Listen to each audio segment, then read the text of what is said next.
The divorce papers were already on the table when Daniel Carter walked into the room. He didn't even bother sitting down first. He simply loosened his tie, looked at the woman across from him, and smirked. "Let's stop pretending this marriage works," he said coldly. Across the table, his wife Sophia sat quietly, her hands folded together. For 3 years she had lived in this house. 3 years of listening. 3 years of silence. 3 years of watching the man she once loved slowly turn into someone she barely recognized. Daniel pushed the papers toward her. "I already signed," he said casually. "All you need to do is write your name and we're done." Sophia didn't touch the papers. Instead she looked at him carefully. "Are you sure this is what you want?" she asked softly. Daniel laughed. "Don't start acting emotional now." He leaned back in his chair. "Honestly, Sophia, I don't even know why I married you." His words hung in the air like poison. "You don't understand business. You don't fit into my world. And let's be honest, you've never brought anything into this marriage." Sophia remained calm. Her expression didn't change. But inside her chest something quietly broke. 3 years earlier Daniel Carter had been a different man. Ambitious. Kind. A man who told her he didn't care about wealth or status. But success had changed him. Or maybe it had only revealed who he really was. Daniel tapped the papers impatiently. "Come on. Sign it." He smirked again. "You should actually be grateful. Most men wouldn't even bother with the paperwork." Sophia slowly reached for the pen. For a moment she simply held it in her fingers. The room was silent except for the ticking clock on the wall. Then she signed her name. Just like that. No argument. No tears. No hesitation. Daniel blinked. That wasn't the reaction he expected. "You're not even going to fight for this marriage?" he asked mockingly. Sophia gently placed the pen on the table. "You already decided." Daniel shrugged. "Good. That makes things easier." But just as he picked up the papers, his phone began ringing. He glanced at the screen. Unknown number. Annoyed, he answered. "Yes?" The voice on the other end was calm and professional. "Mr. Daniel Carter?" "Yes. This is Robert Hayes, Senior Legal Advisor for the Reynolds Family Trust." Daniel frowned. "I think you have the wrong number." "No, Mr. Carter. We don't." Daniel's irritation grew. "What is this about?" There was a brief pause. "We've just received confirmation that Miss Sophia Reynolds has finalized her divorce from you." Daniel's eyes narrowed. "Who?" "Sophia Reynolds." Daniel looked up slowly. Across the table, Sophia was quietly standing. Watching him. The man on the phone continued speaking. "As her legal representatives, we are required to inform you that this divorce changes several financial relationships involving your company." Daniel's heart began beating faster. "What relationships?" The answer came calmly. "Miss Reynolds is the majority shareholder of Blackstone Global Holdings." For a moment Daniel didn't breathe.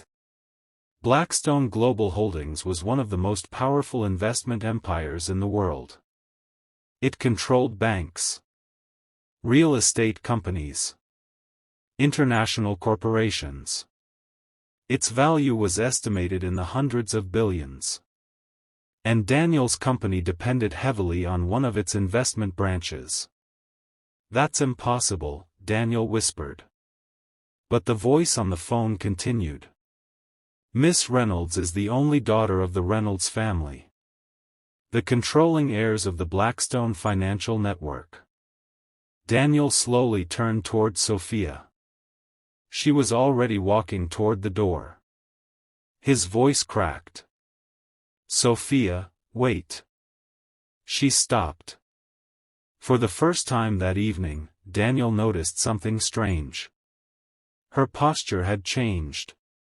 She stood straighter, calmer, stronger, like someone who had finally taken off a disguise. Is this some kind of joke? He asked. Sophia looked at him quietly. No. Daniel felt his stomach twist. Blackstone, that's worth trillions. Sophia nodded slightly. My family built it over 3 generations. Daniel felt the room spinning. You're telling me, you're one of the richest heirs in the world? Yes. His voice became desperate.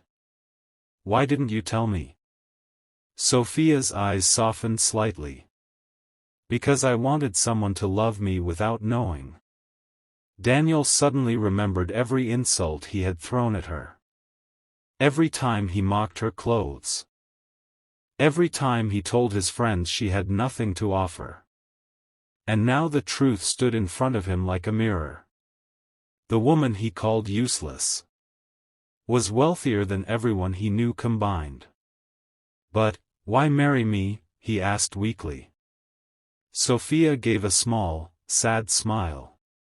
Because 3 years ago you weren't the man sitting in that chair. Daniel couldn't respond. She continued calmly. I believed you when you said money didn't matter. And for a while, it didn't. Daniel felt shame burning in his chest. Sophia.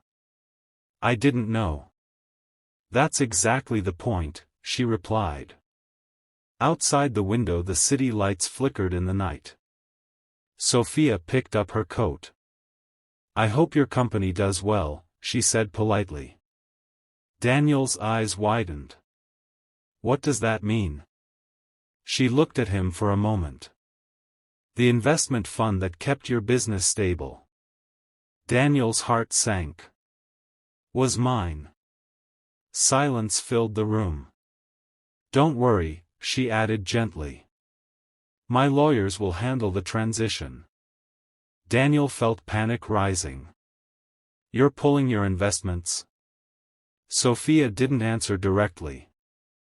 Instead she walked toward the door. Daniel suddenly stood up. Sophia, wait. She turned slightly. His voice shook. I made a mistake. Sophia studied his face for a long moment. Then she spoke quietly. No, Daniel. You revealed the truth. Those words cut deeper than any insult. She opened the door. But before leaving she said one final thing. I never cared about my money. I only wanted respect. And with that, she walked out of his life forever. The door closed softly behind her. Daniel stood alone in the silent room. The divorce papers still on the table. His signature still fresh on the page. For the first time in his life, his success felt completely worthless. Because the woman he mocked, the woman he underestimated, the woman he threw away without hesitation, was not only the richest person he had ever known. She was also the only person who ever truly loved him. And he had just signed the paper that made sure he would never get her back. The door closed behind her, and the silence inside the room felt heavier than anything Daniel had ever experienced. For several minutes he didn't move. The divorce papers were still lying on the table. His signature stared back at him like a cruel reminder of what he had just done. Slowly, Daniel sat down again. His mind replayed every moment from the past 3 years. Every joke he made about Sophia's simple clothes. Every time he ignored her opinions. Every time he told her she brought nothing to the marriage. And now the truth had shattered everything. She wasn't poor. She wasn't ordinary. She was the heiress of a trillion-dollar empire. But the worst part wasn't her money. The worst part was the way she had looked at him when she left. Not angry. Not hateful. Just disappointed. And somehow that hurt more than anything else. Daniel suddenly grabbed his phone and called his assistant. "Schedule a meeting with our investors tomorrow morning," he said quickly. His assistant sounded nervous. "Sir, about that." Daniel frowned. "What?" "There's been some unexpected news tonight." Daniel's stomach tightened. "What news?" "Our largest investor just announced they are withdrawing their support." Daniel felt his chest go cold. "That's impossible." "They said it was a direct order from the majority shareholder." Daniel already knew the answer before he asked. "Who is the shareholder?" There was a pause. Then his assistant spoke carefully. "Miss Sophia Reynolds." Daniel slowly lowered the phone. Within hours the consequences of his decision had already begun. The next morning the business news channels were exploding with headlines. Blackstone Global restructures several investments. Major funding removed from Carter Industries. Daniel sat in his office watching the screens in disbelief. Stock prices were falling rapidly. Partners were canceling contracts. Banks were suddenly asking for immediate financial reviews. And everyone was asking the same question. What happened? But Daniel already knew the answer. Sophia had quietly protected his company for years. Without him even realizing it. By the afternoon his phone was flooded with messages. Investors. Lawyers. Journalists. Everyone wanted explanations. But Daniel couldn't focus on any of it. All he could think about was her. Where she was. What she was doing. And whether he would ever see her again. 3 weeks passed. The company struggled to survive. Without Blackstone's support, everything felt unstable. But the worst part of Daniel's life wasn't the business collapse. It was the empty house. Sophia's favorite chair was still by the window. Her books were still on the shelf. The quiet warmth she brought to the home was completely gone. One evening Daniel found himself walking through the city without any real destination. Eventually he stopped in front of a luxury hotel. Dozens of black cars were parked outside. Security guards stood near the entrance. Inside the lobby, a large business conference was taking place. Daniel didn't plan to go inside. But as he turned toward the door, he suddenly froze. Across the lobby, surrounded by executives and assistants, stood Sophia. But she looked completely different now. Elegant black dress. Confident posture. Calm authority in her voice as she spoke with the people around her. This was the real Sophia Reynolds. Not the quiet woman he used to underestimate. But the powerful heiress of a global empire. For a moment Daniel just stood there watching her. Then one of the executives noticed him and whispered something to Sophia. She turned. Their eyes met. The room suddenly felt very small. Daniel slowly walked toward her. When he reached her, the people around her politely stepped aside. Sophia looked at him calmly. "Hello, Daniel." Her voice was polite. Professional. Like she was speaking to a stranger. Daniel struggled to find the right words. "I didn't expect to see you here," he said. Sophia nodded slightly. "I have a meeting." For a moment neither of them spoke. Then Daniel finally said the words that had been trapped in his mind for weeks. "I'm sorry." Sophia studied his face. "You already said that before."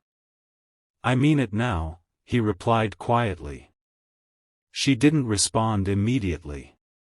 Instead she glanced toward the conference hall behind her. Hundreds of powerful business leaders were waiting for her inside. Then she looked back at Daniel. "You know something interesting," she said calmly. "What?" "For 3 years you thought I was weak." Daniel lowered his eyes. "I was wrong." Sophia nodded slightly. "Yes, you were." She turned to leave. But Daniel spoke again. "Do you hate me?" Sophia stopped walking. For a moment she seemed to think about the question carefully. Then she shook her head. "No." Daniel looked surprised. "I don't hate you," she continued softly. "But I learned something important." "What?" Sophia looked directly into his eyes. "Love without respect never survives." Those words stayed in the air between them. Then Sophia gave a polite nod and walked toward the conference hall. The doors closed behind her. And once again, Daniel Carter found himself standing alone.